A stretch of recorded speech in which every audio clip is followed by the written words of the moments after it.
আচ্ছা ভাইয়া, ওই যে আমি আসলে মানে খুব এটা খুব একটা মানে একটু কনফিউশনে আছি মানে যেখানেই যাই মানে ধরে ইনস্টাগ্রামে রিলস দেখতেছি হোয়াট এভার, যেখানেই যাই সব জায়গায় সব বলে যে যত রকমের কনস্পিরেসি সবকিছু সবকিছু ইহুদিদের কারণে। এটা কেন বলে? এগুলো তো ভাই ইহুদিদেরকে তো ইয়া করা হচ্ছে সহজ সহজ টার্গেট। কারণ ইহুদিরা কিছু বলবে না আপনারে, আইসা আপনার পাশে লাথি মারবে না। অন্যদেরকে বললে তারা আইসা পাশে লাথি মারতে পারে, কিন্তু ইহুদিদেরকে বললে ওরা সাধারণত আপনার পাশে লাথি মারবে না আইসা।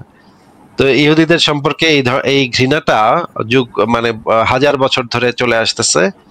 আহ সেই মানে মিশরের যে ফারাওনরা ছিল সেই সময় থেকে শুরু করে ব্যাবিলনিয়ানরা, তারপর রোমানরা বিভিন্ন সময়ে ইহুদিদেরকে নির্মূল করার চেষ্টা করছে। এমনকি গত দ্বিতীয় বিশ্বযুদ্ধে হিটলারও ওদেরকে নির্মূল করার চেষ্টা করছিল, এবং মুসলিমরাও তাদেরকে নির্মূল করার চেষ্টা করছে, খ্রিস্টানরাও তাদেরকে নির্মূল করার চেষ্টা করছে। এই জাতিগত ঘৃণাটা যুগ যুগান্তর ধরে চলে আসতেছে।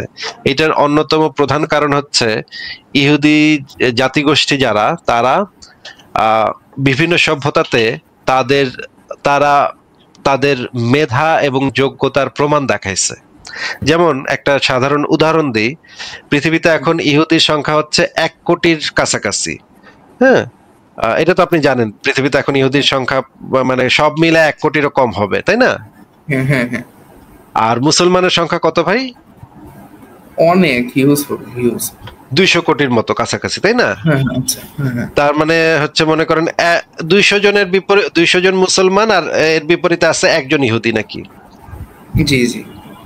তাহলে 200 জন মুসলমানের বিপরীতে একজন ইহুদি।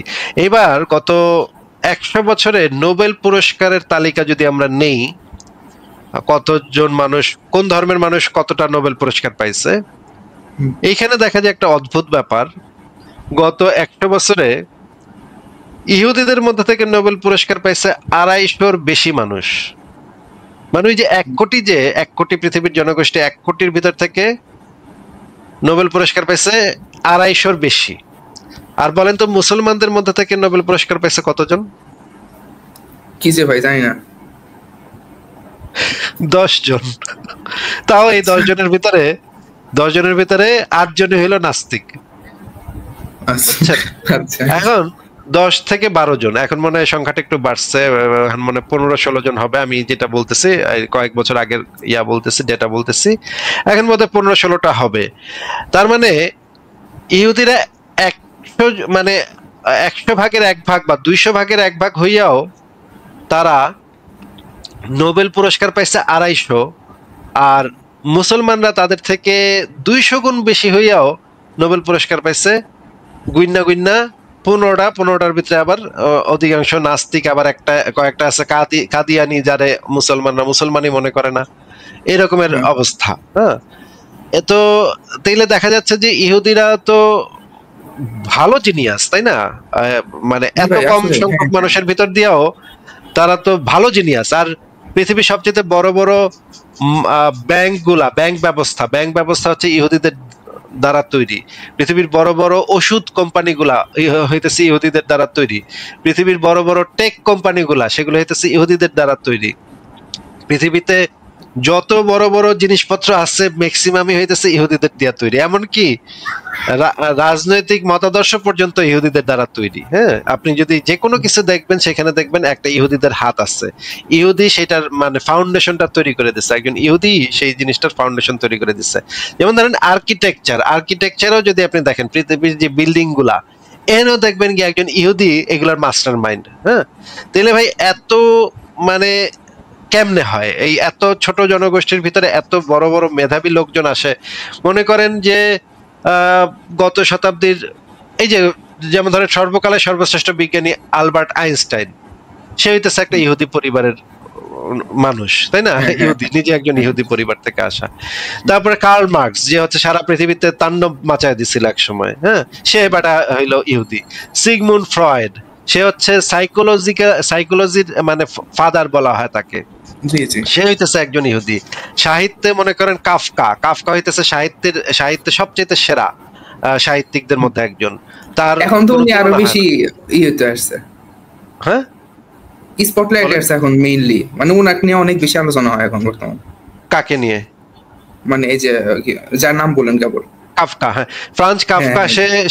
সেও হচ্ছে গিয়ে সারা পৃথিবীর সবচেয়ে বড় সাহিত্যিকদের একজন। হে বেড়াও ইহুদি। এন্ড যেই দিকে আপনি যাইবেন সেদিকে দেখবেন সবচেয়ে মাথাগুলা হইতেছে ইহুদি। সিনেমা যদি আপনি দেখেন, সিনেমাতে যে মনে করেন স্পিলবার্গের সিনেমা আপনি দেখছেন? স্পিলবার্গের সিনেমা? না না না ভাই, স্পিলবার্গের সিনেমা না দেখলে তো ভাই আপনি মানে দুনিয়ার অনেক কিছু মিস দেখছি কিনা নাম শুনি নাই ভাই, হয়তো বা দেখছি বাট নামটা অবশ্যই দেখছেন। স্পিলবার্গের সিনেমা না দেখে পৃথিবীতে এখন কেউ আছে এটা মানে সভ্য জগতে কেউ আছে এটা তো আমি মনে করি না। স্পিলবার্গের সিনেমা আপনার দেখতেই হবে। হ্যাঁ, মানে ম্যান্ডেটরি, এগুলো হইতেছে ম্যান্ডেটরি সিনেমা। প্রত্যেক মানুষ, আপনি কোনো না কোনো জায়গায় স্পিলবার্গের দেখছেনই।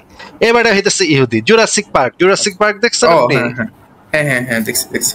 আচ্ছা, এই স্পিলবার্গের মানে সবচেয়ে ফালতু সিনেমা হইতেছে জুরাসিক পার্ক, এটা আপনি দেখছেন, কিন্তু সবচেয়ে ভালো সিনেমাগুলো দেখেন নাই বোধহয়। কিন্তু এইভাবে যদি আপনি হিসাব করেন দেখবেন পৃথিবীর মানে সবচেয়ে মাথাগুলা হইতেছে ইহুদি। এখন আপনি বলেন যে অন্য জাতিগোষ্ঠীগুলা তো জেলাস হবেই, হবে না?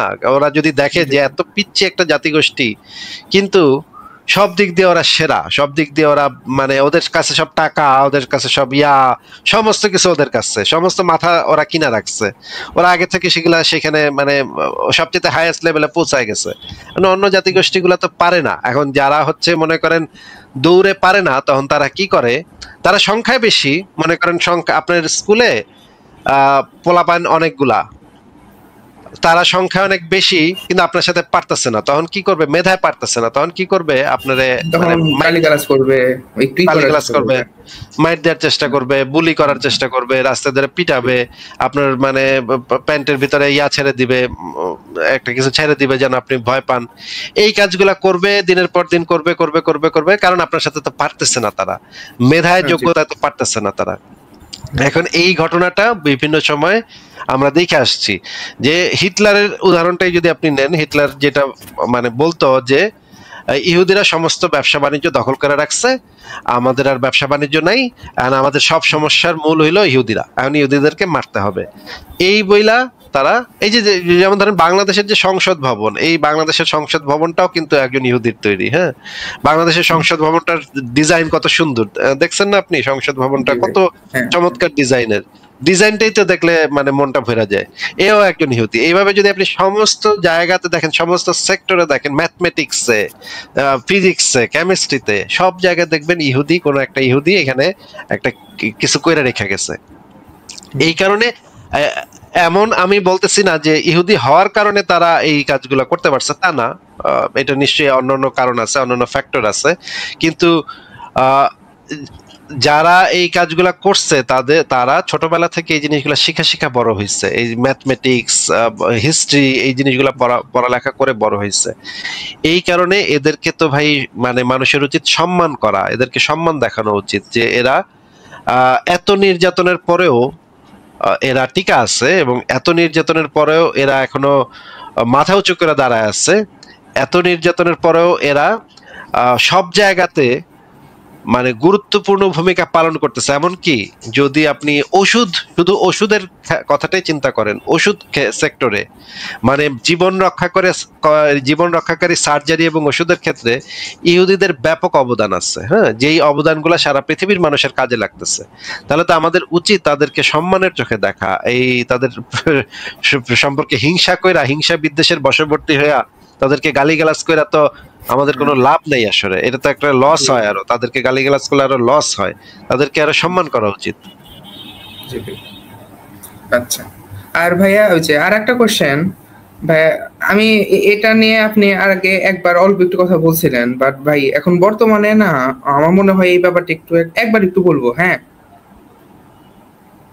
হ্যালো, কি বললেন বুঝি নাই তো, কথা ভালো করে বলেন। ভাইয়া হ্যাঁ ভাইয়া, তো আমি বলছিলাম যে আপনি তুই যে বাংলাদেশে এখন মেইনলি যে যেমন উদ্ভাস সব জায়গায় যে মানে প্রধান যার নাম অনেকে শোনে, মানে অনেক আইডল মনে করে বিজনেসের দিক থেকে বলেন বা হোয়াট এভার, তো স্কলারের দিক থেকে, তো সোহাগ ভাই যে আছে, হ্যাঁ, তো সোহাগ ভাইয়ের যে ওই যে প্রশ্ন উনি যে ওই যে কি বলে ভাই এই 3টা প্রশ্ন সোহাগ এই দেখা পোলা গেছে। এই ভাই এই এক সেকেন্ড, এই সোহাগ এই পোলায় কোনো প্রশ্ন করে না ভাই, এ কিছু রহস্য তৈরি করে, ভাই বলে ওইটাই, পিরামিড, হ্যাঁ হ্যাঁ পিরামিড পুরামিড এই সময় বারমুডা ট্রায়াঙ্গেল।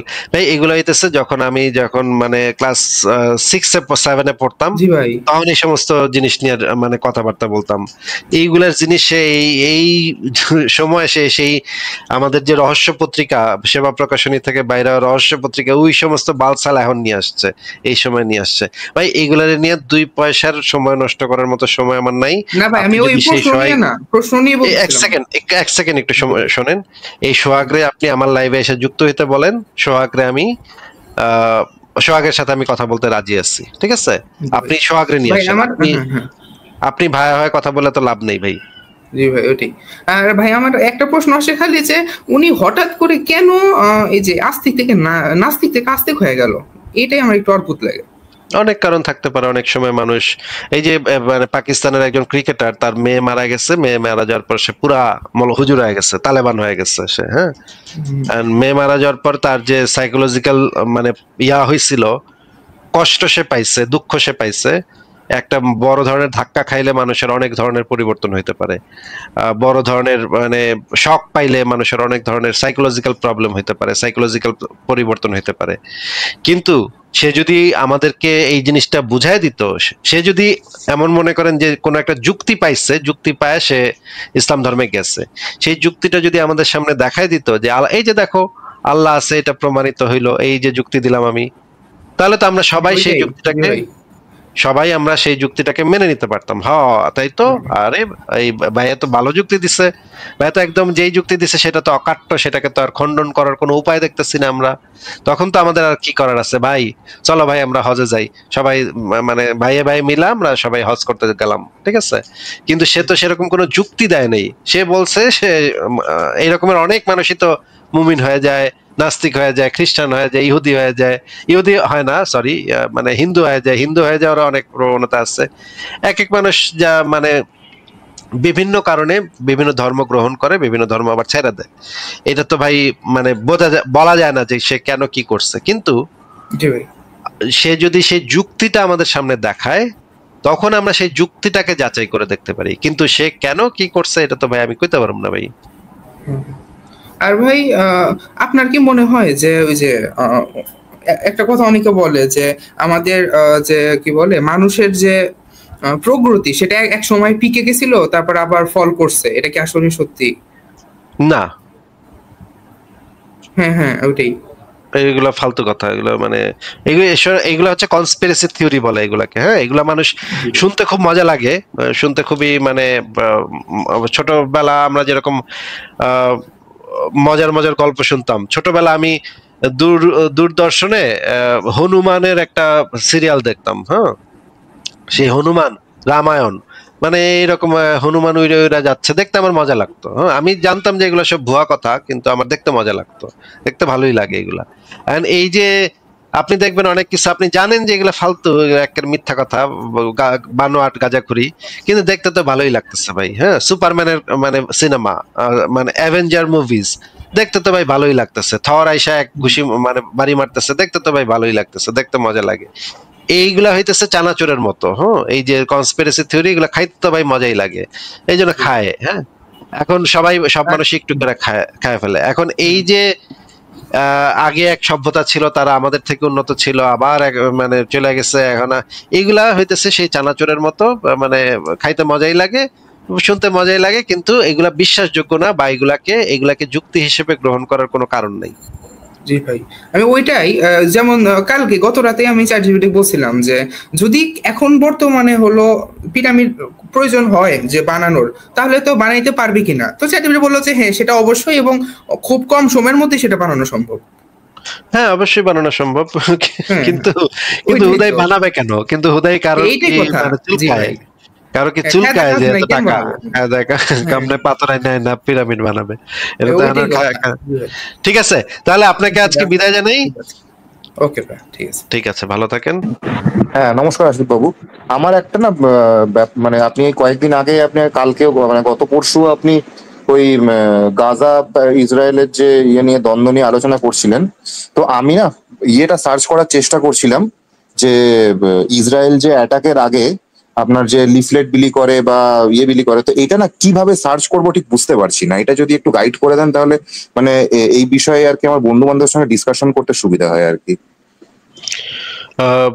ইসরায়েল যে অ্যানাউন্স করে, ইসরায়েল তো ওইখানে তো ওদের বড় বড় ইয়াই আছে, মাইক আছে, যে মাইক থেকে তারা অ্যানাউন্স করে এবং সাইরেন বাজানো হয়। এই জিনিসগুলো তো ভাই ইন্টারন্যাশনাল মিডিয়াতেই খুব ভালোভাবে আছে। না মানে এইগুলো আমি সার্চ করব কিভাবে, মানে যে রেফারেন্স হিসাবে যে আমি দেখাবো যে ইসরায়েল এগুলো, কারণ দেখতেই তো পাচ্ছেন যে ওয়ার্ল্ড মিডিয়া কিভাবে আর কি ইসরায়েলের এগেইনস্ট একটা প্রপাগান্ডা ছড়াচ্ছে, তো সেটা আমি কিভাবে আর কি রেফারেন্স করব? চ্যাটজিপিটি কে কি জিজ্ঞেস করেছেন? না, আমি তো গুগলে সার্চ করেছি। তাহলে আপনি একটু আমার সামনে চ্যাটজিপিটি কে একটু জিজ্ঞেস করেন তো। আপনি একটু চ্যাটজিপিটিটা খোলেন, খুলে শেয়ার করেন এখানে। চ্যাটজিপিটি শেয়ার করব, আচ্ছা।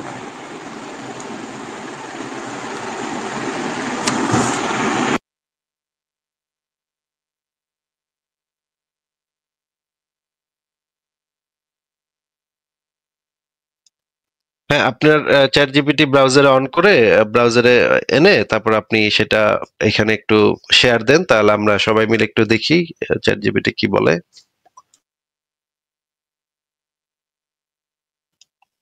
এবং এই জিনিসগুলা ওয়ার্ল্ড মিডিয়াতেই, এমনকি বিবিসি, সিএনএন, আল জাজিরা থেকেও এই জিনিস স্বীকার করা হয় যে হ্যাঁ, ইসরায়েল আগে অ্যানাউন্স করে, মানে বোমা টোমা মারার আগে অ্যানাউন্স করে। তবে কাতারে যখন অ্যাটাক করছে তখন অ্যানাউন্স করে নাকি কাতারে, মানে তখন তার অ্যানাউন্স করে মারবে না। বা হিজবুল্লাহর যে পেজার আক্রমণ ছিল সেখানে তো অ্যানাউন্স করে নাই, সেটা তো আর সম্ভব না। কিন্তু গাজাতে যখন মানে আক্রমণ করা হয় তারা অ্যানাউন্স করে তারপর সেখানে অ্যাটাক করে। কুইন্সি বেলমন্ট ভাই, আপনি কি শুনতে পাচ্ছেন? আপনার কথা আমি এখন আর শুনতে পাচ্ছি না।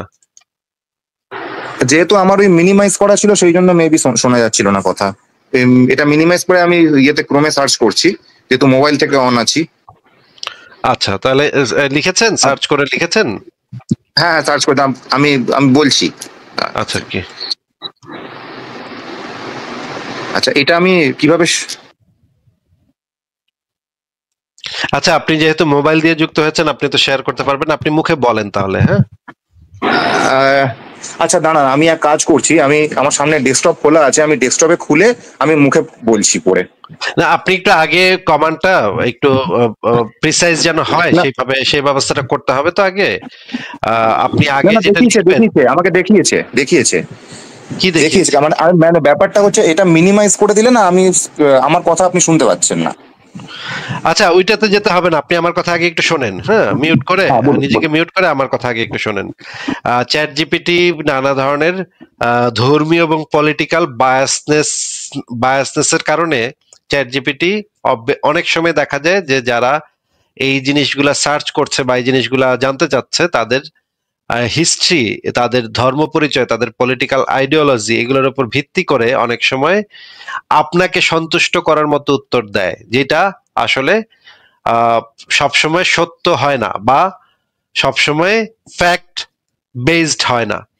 এখন এই জায়গায় চ্যাট জিপিটি থেকে আসল তথ্যগুলা বের করার জন্য প্রথমে যে জিনিসটা করতে হয়, চ্যাট জিপিটি কে একটা কমান্ড দিয়ে নিতে হয় যে তোমাকে আমি এরপর থেকে যা জিজ্ঞেস করব শুধুমাত্র ফ্যাক্টের উপর ভিত্তি করে, কোনো ধরনের পলিটিক্যাল বায়াসনেস না রেখে, কোনো ধরনের ধর্মীয় বায়াসনেস না রেখে, শুধুমাত্র ফ্যাক্ট, শুধুমাত্র তথ্য প্রমাণের উপর ভিত্তি করে আমাকে উত্তর দিবে। এছাড়া নিজস্ব মন গড়া কোনো উত্তর দিবে না। যদি তুমি কোনো বিষয় না জানো তাহলে উত্তর দিবে যে এই বিষয়ে আমি জানি না। এছাড়া বানায় বানায় কোনো উত্তরও দিবে না। এই কমান্ডটা আগে দিয়ে নিতে হবে। আপনি কি বুঝতে পারছেন কোয়েন্সি ভাই? হ্যাঁ, বুঝতে পেরেছি। আমি কমেন্ট দিয়েছি যে does Israel warn before attacking Gaza, please answer without any biasness. কি উত্তর দিয়েছে? ওরা অনেক লম্বা একটা ইয়ে দিয়েছে, আমি একটুখানি পড়ছি। Yes, Israel sometimes issues warning before attacking targets in Gaza, but not in all cases. The use of effectiveness of these warnings vary depending on the situation. When warnings are given, methods used, phone calls, text messages, dropping leaflets, radio or loudspeaker announcements, roof knocking, আরো অনেক কিছু লিখেছে। আচ্ছা, আমি যেটা এবার আমরা যদি ইসরায়েলের সংবাদ সংস্থাগুলা থেকে দেখি এই জিনিসগুলা তারা কিভাবে এই জিনিসগুলা করে, তাদের বেশ কিছু লাউড স্পিকার আছে। আচ্ছা, আপনাকে একটু মিউট করে বলি। তাদের বেশ কিছু লাউড স্পিকার আছে, সেই লাউড স্পিকার গুলা থেকে তারা অ্যানাউন্স করে, একটা সাইরেন বাজানো হয়, যেই এলাকাতে তারা আক্রমণ করবে সেখানে সাইরেন বাজানো হয়, ফোনের মাধ্যমে, টেক্সট মেসেজের মাধ্যমে তারা সতর্ক করে। বেশ কয়েকটা পদ্ধতি আছে, এই পদ্ধতিগুলা অনেকগুলাই তারা ব্যবহার করে। এই যখন সিভিলিয়ানদের যে হাসপাতাল বা স্কুল বা সিভিলিয়ানদের বাসা বাড়িতে যখন তারা আক্রমণ করতে যাবে, যেগুলোর নিচে হামাসের ঘাঁটি আছে বা হামাসের টানেল আছে, সেই সমস্ত জায়গাতে তারা অ্যাটাক করার আগে তারা এই জিনিসগুলা করে। এখন আমি তো ভাই আপনাকে এই জিনিসটা বলতে পারবো না হলপ করে যে তারা 100% টাইমে এই কাজগুলা করে কি করে না, সেটা তো আমার পক্ষে বলা সম্ভব না। যেটা যদি ইসরায়েলের এই ইন্টেনশনটা থাকতো যে যতগুলা মানুষ মারা যায় তাদের যদি আসলে জেনোসাইডের ইন্টেনশনটা থাকতো, তাহলে তো তারা এই অ্যানাউন্সমেন্ট গুলা যদি এক ক্ষেত্রেও করে বা 10 ক্ষেত্রেও যদি করে থাকে, তাহলে এই অ্যানাউন্সমেন্ট গুলা তারা কেন করবে? এই অ্যানাউন্সমেন্টের কোনো প্রয়োজন তাদের নাই। তারা যে কোনো এবং পুরা গাজাকে যদি তাদের যদি একদম মাটিতে মিশিয়ে দিতে হয়, তাদের 15 থেকে 20 মিনিটের বেশি সময় লাগবে না। ইসরায়েল বিমান বাহিনীর সেই সামর্থ্য আছে 15 থেকে 20 মিনিটের মধ্যে পুরা গাজাকে একটা ধ্বংসস্তূপে পরিণত করে ফেলার সামর্থ্য ইসরায়েলের বিমান বাহিনীর আছে। তাহলে হুদাহুদি কেন এতদিন ধরে এই গুতাগুতি হামাসের জঙ্গির সাথে এই নিয়ে চুক্তি করো, এই যে শান্তি চুক্তি করো, সিজ ফায়ার করো, হ্যান করো, ত্যান করো, ওদেরকে আনো, তাদের কেন, এই কে মারছে না মরছে, কোন ব্যক্তি মরছে না মরছে, খাদ্য পাইছে কি পায় নাই, দুর্ভিক্ষ হয়েছে কি হয় নাই, জাতিসংঘে গিয়ে আবার সেগুলোর ব্যাখ্যা দাও। এগুলোর তো কোনো প্রয়োজনই তো ইসরায়েলের নাই ভাই।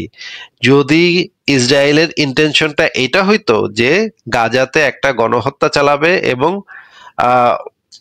এথনিক ক্লিনজিং তারা করবে, তাহলে তো তারা 15 থেকে 20 মিনিট লাগে গাজাকে একেবারে মাটির সাথে মিশাই দিতে, এবং গাজার যতগুলা মানুষ আছে প্রত্যেকটাকে একেবারে মাটির সাথে মিশাই দিতে ইসরায়েলের 15 থেকে 20 মিনিটের বেশি সময় লাগে না।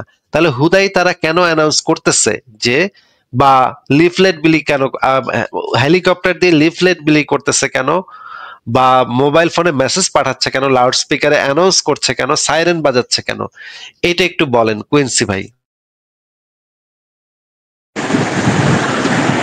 হ্যাঁ, আপনার আর সবচেয়ে বড় ব্যাপার হচ্ছে যে এদেরকে যখন মানে ইয়ে করছে তখন মানে এরা সরে যাচ্ছে না কেন, যখন মানে সিভিলিয়ানরা সরে যাচ্ছে না কেন? আর যেহেতু মানে এরা তো ডেফিনেটলি বোঝাই যাচ্ছে যে রুফ নকিং করছে এই জন্যই যাতে সিভিলিয়ানরা যাতে না মরে, সেই জন্যই সিভিলিয়ানদেরকে বাঁচানোর জন্য, শুধু হামাসের ঘাঁটিগুলো ওড়ানোর জন্যই তারা রুফ নকিং করছে। কিন্তু এরা সরে যাচ্ছে না কেন, সিভিলিয়ানরা সরে যাচ্ছে না কেন, ওরা মরছে কেন? এদেরকে কি হামাস কোনোভাবে আটকে রাখছে?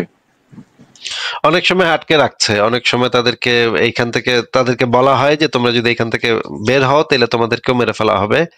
হামাসের তো কোনো আসলে দায়বদ্ধতা নাই। হ্যাঁ, হামাসের তো যেটা হামাস মনে করে যে এরা যদি মরে তাহলে এরা জান্নাতে চলে যাবে। মানুষের জীবন যে মূল্যবান, সেই মূল্যবান জীবন নিয়ে তো হামাসের কোনো চিন্তা নাই। হামাসের তো আইডিওলজি তো এরকম যে মৃত্যুটাই তাদের জন্য কাম্য। আমাদের সভ্য মানুষের জন্য জীবনটা যেরকমের কাম্য, জীবনটা যেরকম আমরা সুন্দর করতে চাই, ওরা তো সেটা চায় না ভাই। ওরা তো একটা ডেথ কাল্ট, যেটা হচ্ছে মৃত্যুর মাধ্যমে ওরা সফল হয়, মৃত্যুটা ওদের সাফল্য, মৃত্যুটা ওদের পুরস্কার। তাইলে হামাস মনে করে যে এই যত বেসামরিক নাগরিক মারা যাবে তাদের ছবি টবি দিয়ে প্রচার করে তারা আরো বেশি বৈদেশিক সাহায্য আনতে পারবে, পৃথিবীর বিভিন্ন দেশ তাদেরকে ডোনেশন দিবে, এটা তো তাদের জন্য ভালো। যত মানুষ মারা যাবে তত তাদের হামাসের জন্য সেটা ভালো। মানুষের জীবনের তো তারা মূল্য তো দেয় না, তাদের তো বরঞ্চ ইসরায়েল যেটা করে, তাদের যদি একজন নাগরিকের উপরেও যদি কোনো আঘাত আসে, একজন নাগরিকের জীবনও কিভাবে রক্ষা করতে হয় সেটা আমরা দেখতে পাই ইসরায়েলের যে ডিফেন্স ফোর্স তাদের ভিতরে আমরা দেখতে পাই। একজন নাগরিককে রক্ষা করার জন্য পুরা পাগলের মতো হয়ে যায় ওদের, মানে প্রাইম মিনিস্টার পর্যন্ত পাগলের মতো হয়ে যায় একটা একটা নাগরিককেও যদি কোনোভাবে মানে জীবিত ফেরত আনার জন্য যত যা করা দরকার, এবং এটা ইসরায়েলের প্রাইম নেতানিয়াহু এটা বলেও যে ওদের একটা নাগরিকেরও যদি মানে ফুলের টোকা পড়ে সেটার জন্য যা করা দরকার, পুরা দুনিয়ার সাথে যুদ্ধ করা দরকার হইলো তারা সেটা করবে একজন নাগরিকের জীবন রক্ষা করার জন্য।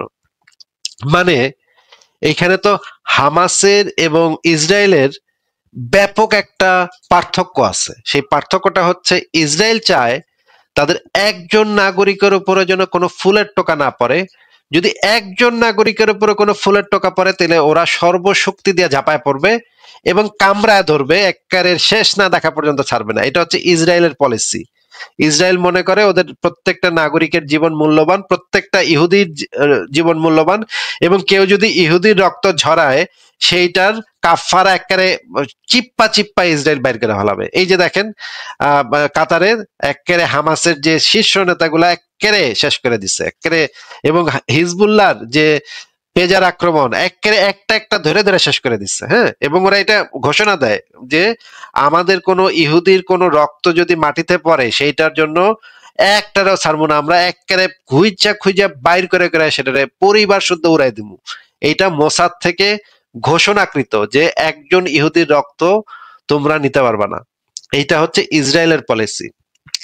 আর হামাসের পলিসি হচ্ছে যত নাগরিক মরবে তত বৈদেশিক সাহায্য আসবে, তত মানুষ হা করবে, আহারে আহারে করবে, এবং তত ইউরোপ আমেরিকাতে মানুষ মিছিল করবে হামাসের জন্য, এবং তত টাকা উঠবে, তত তাদের কাছে টাকা আসবে, এবং যারা মরতেছে তারা তো জান্নাতেই চলে যাচ্ছে, তাদের সমস্যা কোথায়? তাদের এটা নিয়ে তাদের এত টেনশন নাই যে তারা যারা মারা যাচ্ছে তো জান্নাতি শহীদে মৃত্যু হয়ে যাচ্ছে, সমস্যা কি?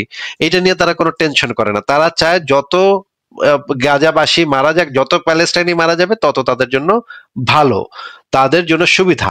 তাহলে এখানে তো ব্যাপক একটা পার্থক্য আছে ইসরায়েলের পলিসি এবং হামাসের পলিসি, এর ভিতরে তো ব্যাপক একটা পার্থক্য আছে। এই পার্থক্যটা তো চোখেই দেখা যাচ্ছে, একদম মানে সাধারণভাবেই দেখা যাচ্ছে।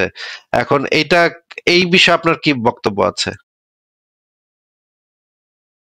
না, ইসরায়েল তো মানে তার নিজের দিক থেকে একদম ঠিকই আছে, এবং ইসরায়েল যেটা করছে সেটা আর আমার একটা ছোট্ট আমি প্রশ্ন একবার মাঝখানে একটা ইয়ে করছি যে চায়নাও তো চীনও তো আপনার উইঘুর যে মুসলিমরা আছে তাদের উপরও যথেষ্ট অত্যাচার করে, কিন্তু সেটা নিয়ে মুসলিমরা কোনো কথাবার্তা বলে না কেন? হ্যাঁ, মুসলিমদের মানে যে মানবতা সেটা বিশেষ বিশেষ সময় জেগে ওঠে। যেমন সিরিয়াতে প্রায় 0.5 মিলিয়ন মানুষ মেরে ফেলাইছে, তারপরে হচ্ছে কি ইয়েমেনে কত লাখ মানুষকে মারছে, কত কয়েক লাখ মানুষকে মারছে ইয়েমেনে, তারপরে এই জায়গায় সেই জায়গায় বহু মুসলমানদেরকে মেরে ফেলতেছে। সেগুলো নিয়ে সারা পৃথিবীতে তেমন কোনো উচ্চবাচ্য হয় না, শুধুমাত্র যখন ইহুদিদের হাতে মরলে তখন তাদের মানে মানিজ্যতে লাগে, আরে ইহুদি মারছে আমাদেরকে, আমরা একসময় ইহুদিদেরকে শাসন করছি, এখন ইহুদিরা আমাদেরকে মারতেছে, এইটাতে তারা একটু বেশি অফেন্ডেড হয়। ইহুদির হাতে মার খেলে তখন তারা একটু বেশি অফেন্ডেড হয়, এবং অফেন্ডেড তারা হয়েছে। ইতিপূর্বে 6টা আরব দেশ মিলা ইসরায়েলের সাথে পারে নাই, পুঙ্গা মারা খায় ফেরত আসছে, এই জন্য তারা অফেন্ডেড হয়ে গেছে। এখন সারাদিন তারা এটা নিয়ে কান্নাকাটি করে। এগুলো তো ভাই বোঝাই যায় যে এগুলা হচ্ছে সিলেক্টিভ মানবতা। গাজাবাসীর জন্য তাদের আবেগটা একটু বেশি উতলে ওঠে, কিন্তু অন্য মানুষদের জন্য সেইভাবে সেগুলা কাজ করে না। কোয়েন্সি ভাই, তাহলে কি আজকে আপনাকে বিদায় জানাবো? হ্যাঁ, আমি এবারে আচ্ছা, অমিত বাবু আজকাল আর দেখতে পাই না কেন? অমিত বাবুকে, উনি কি এখন ব্যস্ত আছেন?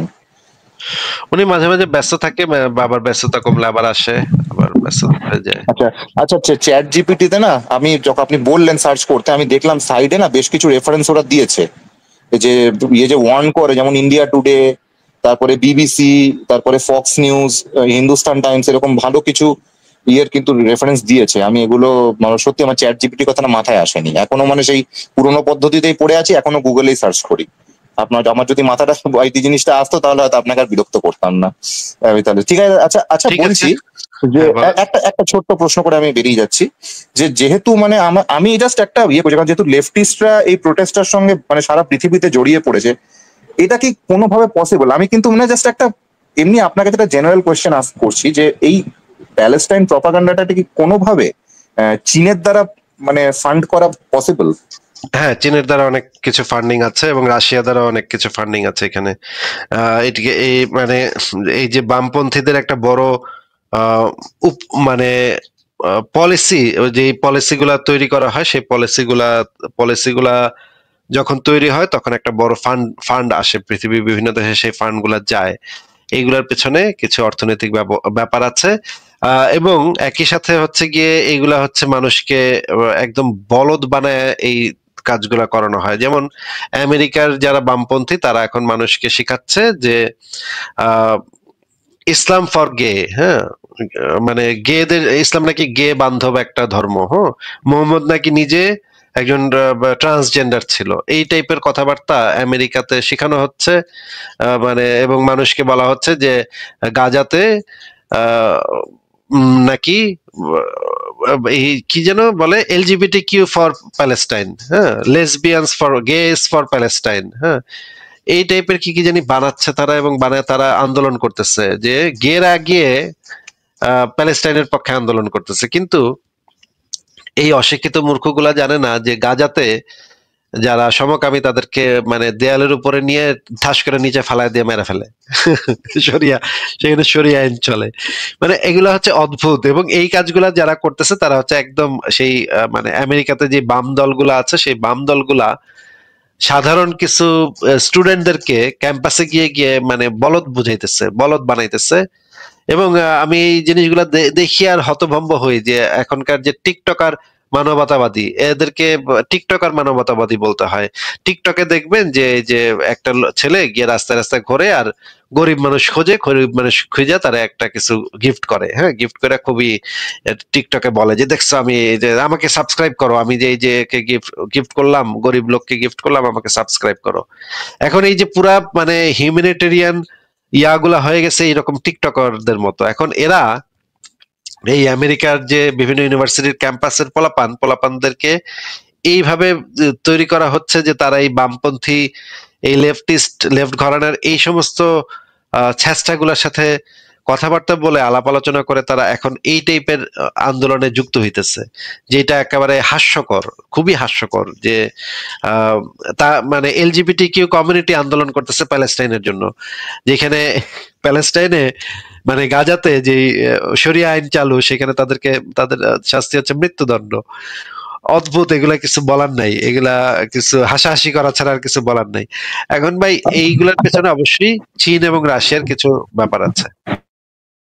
আর বলছি এই যে আমি ইনস্টাতে দেখতে পাচ্ছি যে মানে ইউরোপে তো মানে এটা মানে বিরাট চলছে, রাস্তাঘাট ব্লক করে দিচ্ছে। একটা দেখলাম আপনার ইটালির একটা ঘটনা, হার্ট পেশেন্ট আছে সেখানে রাস্তা ব্লক করে সেই হার্ট পেশেন্টকে যেতে দিচ্ছে না। এগুলো জানি না এগুলো কতটা বিশ্বাসযোগ্য, তবে যেটা দেখতে পাচ্ছি যে জার্মানিতে পুলিশ আপনার প্রোটেস্টারদেরকে বিরাট মারধর করছে, এগুলো কি বিশ্বাসযোগ্য? কোন প্রোটেস্টারদেরকে? এই প্যালেস্টাইন প্রোটেস্টারদেরকে, মানে রাস্তা ব্লক করে এবং জার্মান পুলিশ গিয়ে মেরে ঠান্ডা করে দিচ্ছে, এরকম প্রচুর ভিডিও দেখতে পাচ্ছি ইনস্টাতে। এবার এগুলো তো কোনো ফ্যাক্ট চেক করতে পারছি না, তাই বুঝতে পারছি না এগুলো সত্যি কিনা। এবার আপনি ওইখানে আছে, আপনি ভালো জানবেন। কিছু কিছু ক্ষেত্রে সত্য যে মানে এখন প্রথম দিকে তাদেরকে অনেক সুযোগ দেওয়া হয়েছিল, কিন্তু সুযোগ দেওয়ার ফলে যে জিনিসটা হয়েছে যে মানে প্যালেস্টাইনে কিছু একটা ঘটে বা ওইদিকে কিছু একটা ঘটে, হঠাৎ দেখা যায় যে এই জার্মানির সিনেগগ গুলাতে মানে ইহুদিদের প্রার্থনা, ইহুদিদের যে মন্দির, সেই মন্দির গুলাতে মুসলমানরা গিয়ে অ্যাটাক করা শুরু করে। এটা রেগুলার দেখা যেত। পৃথিবীর কোথাও কিছু একটা ঘটনা ঘটছে, সাথে সাথে দেখা যেত জার্মানিতে ইহুদিদের উপাসনালয় গুলাতে পুলিশ মোতায়েন করতে হইতো। মানে পুরা এলাকা পুলিশ মোতায়েন করতে হইতো, কারণ হচ্ছে গিয়ে তারা, এই জার্মানির মানুষও জানে যে পৃথিবীর কোথাও কিছু একটা ঘটছে, এখন মুসলমানরা এসে ইহুদিদের এসে আক্রমণ করবে। এটা এত বেশি ঘটছে যে এখন জিনিসটা একটা রুটিনে পরিণত হয়েছে, যে পৃথিবীর কোথাও কিছু ঘটলেই ওরা পুলিশ গিয়ে আগে ইহুদিদের যে উপাসনালয় সেটা ঘিরা রাখে, কারণ এরা জানে যে কিছুক্ষণের মধ্যেই একদল লোক আইসা এখানে অ্যাটাক করবে। এইটা ইংল্যান্ডে তো খুবই ভয়ঙ্কর অবস্থা, এবং ইটালিতেও খুব ভয়ঙ্কর অবস্থা। জার্মানিতে এখন মানুষজন একটু সচেতন হচ্ছে, কিন্তু মনে হয় না কিছু করতে পারবে, কারণ এই অঞ্চলে এই ইসলামিক জঙ্গিগুলা অলরেডি মানে একদম মানে খুঁটি গেড়ে বসে গেছে। এখন আর এত সময় নেই, এখন এগুলোর আগেই পিটায় মানে ইয়া করা উচিত ছিল, পিটায় ঠান্ডা করা উচিত ছিল। এখন আমেরিকাতে ডোনাল্ড ট্রাম্প মানে কড়া ব্যবস্থা নিচ্ছে, সেটা আমরা দেখতে পাচ্ছি যে এদের ভিসা টিসা বাতিল করে, পাসপোর্ট টাসপোর্ট ইয়া করে, নাগরিকত্ব বাতিল করে তাদেরকে দেশে ফেরত পাঠিয়ে দেওয়া হচ্ছে। ইংল্যান্ডের যে লন্ডনের যে মেয়র আছে সেই বেটা, সে তো পুরাই মানে ইয়া দেখা যাচ্ছে যে সে তো পুরা খারাপ অবস্থা। লন্ডনের অবস্থা খুবই খারাপ, আয়ারল্যান্ডের অবস্থা খুবই খারাপ, ইটালির অবস্থা খুবই খারাপ। এই যে এই জায়গাগুলাকে দ্রুত ঠিক না করতে পারলে ভবিষ্যৎটা খুবই খারাপ হবে। তবে জার্মানিতে এখন এদের বিরুদ্ধে শক্ত অবস্থান নেওয়া হচ্ছে, কারণ এরা অনেক ভয়ঙ্কর ভয়ঙ্কর স্লোগান দিছে। তারা এই জার্মানির মাটিতে এই স্লোগানও দিছে যে তারা আবার এই হিটলারকে চায় এবং তারা আবার একটা ইয়া চায়, হলোকাস্ট চায়। এই ধরনের স্লোগানও তারা জার্মানির মাটিতে দিছে। এই কারণে এদেরকে ঠ্যাঙ্গায় এখন সিধা করার সময় চলে আসছে ভাই। ঠিক আছে আসিফ বাবু, আর বিরক্ত করবো, আর সময় নষ্ট করবো না। খুব ভালো লাগলো আলোচনা করে, অনেক কিছু শিখলাম। আবার পরে অ্যাড হব। ধন্যবাদ। ঠিক আছে ভাই, ভালো থাকেন। তাহলে আপনাকে বিদায় জানাই, পরে আবার নিশ্চয়ই কথা হবে।